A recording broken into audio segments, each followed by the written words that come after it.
Hi, I'm Rebecca Crowley, and I chose to use the Screencast-O-Matic screen recorder for this video just because it's easier for me to switch between tabs and show you all of my visuals for my explanations. So I really enjoyed this class and the projects a lot more than I thought I would. For the first project where we had to search and analyze research articles, I used Google Scholar to make sure that I had all of my updated sources and everything for this project. So, with my citations and everything, I wanted to make sure that I had up-to-date articles. Learning to look for the different components, such as like the purpose, the participants, and the intervention methods, as well as validity, reliability, the results and findings in order to draw conclusions. I thought that was interesting. I had never really looked for articles like that before, and so in the future, I'm definitely going to make sure that I use this method to make sure that I have credible sources. I also really liked how laying out the information in this way really kept things organized and really helped me to make sure that I was finding all components of the article, like I said, to make sure that it was credible. And it really helped me with the second project where we did the literature review. So for that project, I thought that, using the same method towards finding the other two articles really helped me to organize my information so that I could have a very organized and detailed literature review.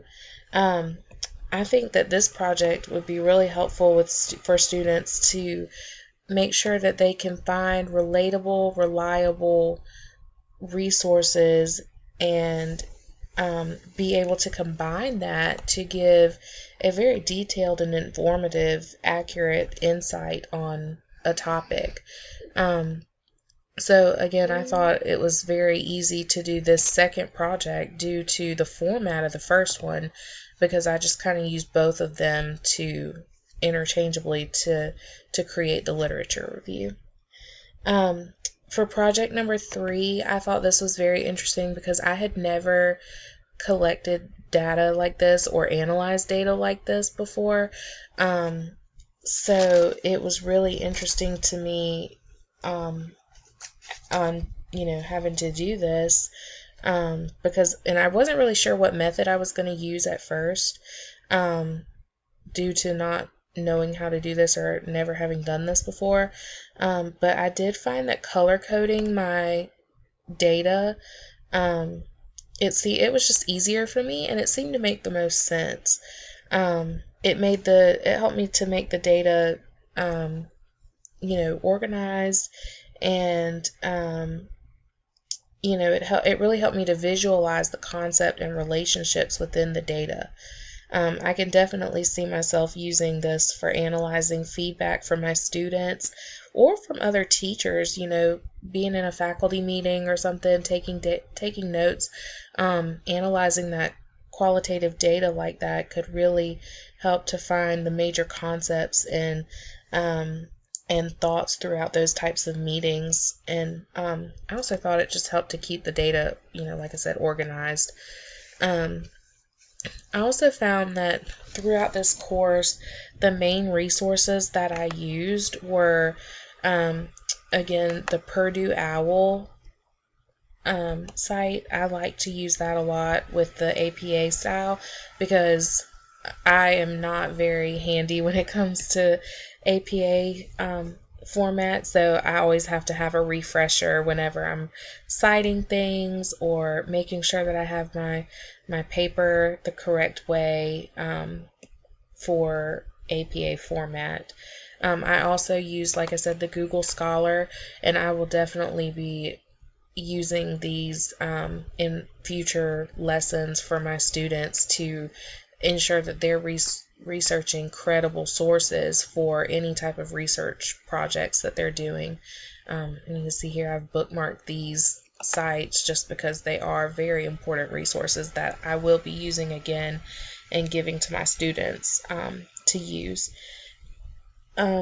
So again, I just thought that all of these projects were very helpful and had broadened my knowledge when it comes to this research style, and also these other sources on the resources on the Blackboard page were very helpful, and I used these quite a lot actually, and I've actually saved a lot of these for future reference as well. So again, the methods and tools that were used in this class were easy and helped me to keep my thoughts and research and the data clear and organized, where before this course I had kind of struggled with keeping my thoughts and things organized when it came to doing any sort of research paper or data analysis. So again, I enjoyed this course and I learned a lot, and I really feel like now I will be able to research more clearly and be able to express my thoughts on my research in a clear and informative way. Thank you so much for this course, and I appreciate everything. Thanks.